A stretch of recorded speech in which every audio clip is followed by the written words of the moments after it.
ఇప్పుడు అది లేకుండా ఎలా బతకాలి?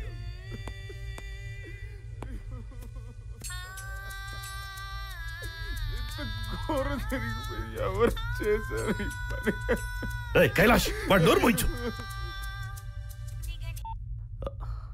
కళ్యాణ్ గారు, సార్ మీటింగ్లో బిజీగా ఉన్నారు. సార్ కళ్యాణ్ గారు మాట్లాడతారంట. ఏం చెప్పమంటారు సార్? అలాగే సార్. సార్ తర్వాత మాట్లాడతారంట. చెప్పొచ్చు కదా, లేకపోతే ఇవాళ రేపటికైనా తెలిసేదే కదా. నువ్వు నోరు మూసుకుని కూర్చో. నేను ఇప్పుడే పోలీసులకు ఫోన్ చేస్తాను. రేయ్, నీకేమైనా మధ్యాహ్నం పోయిందా? ఇప్పుడు పోలీసులు వస్తే అందరూ ఇరుక్కుంటాం. తేజ, ఇప్పుడేం చేద్దాం?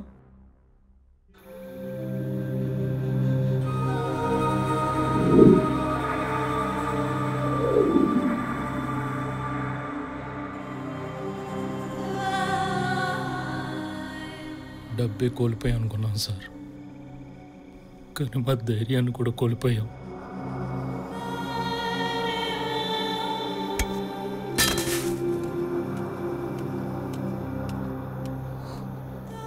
సో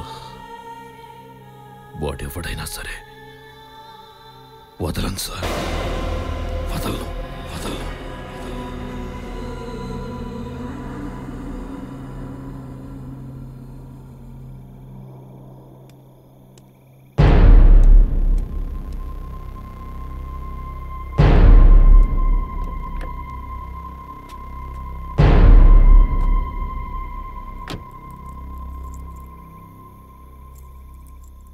ధర్మా సార్ వాచ్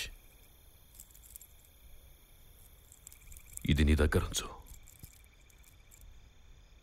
ఆయన నిన్ను కన్న కొడుకులా చూసుకున్నారు. దీన్ని ఆకుండా చూడు.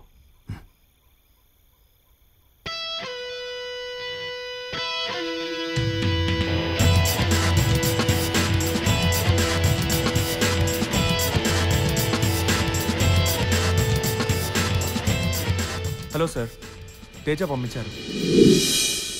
ఓ సిద్ధార్థ్. Yes sir. తేజ నీ గురించి చాలా చెప్పాడమ్మా. మంచి క్లెవర్ అని. ఏజ్ ఉంది, బాగా చదువుకున్నావు, మంచి జాబ్ చేసుకోవచ్చుగా. లేదు సార్, నాకు ఎప్పటి నుంచో మీతో వర్క్ చేయాలని ఉంది. ఓ గుడ్. క్విక్ మనీ కోసం అన్నమాట. Done. Thank you sir. Nice watch sir. చాలా కాస్ట్లీ అనుకుంటాను. అంతకన్నా విలువైందమ్మా. దీన్ని నా భార్య నాకు గిఫ్ట్గా ఇస్తూ ఒక మాట అంది. ఇదెప్పుడూ నా గుర్తుగా మీ చేతికుండాలి, ఆ తర్వాత మన గుర్తుగా మన బాబు చేతికుండాలి.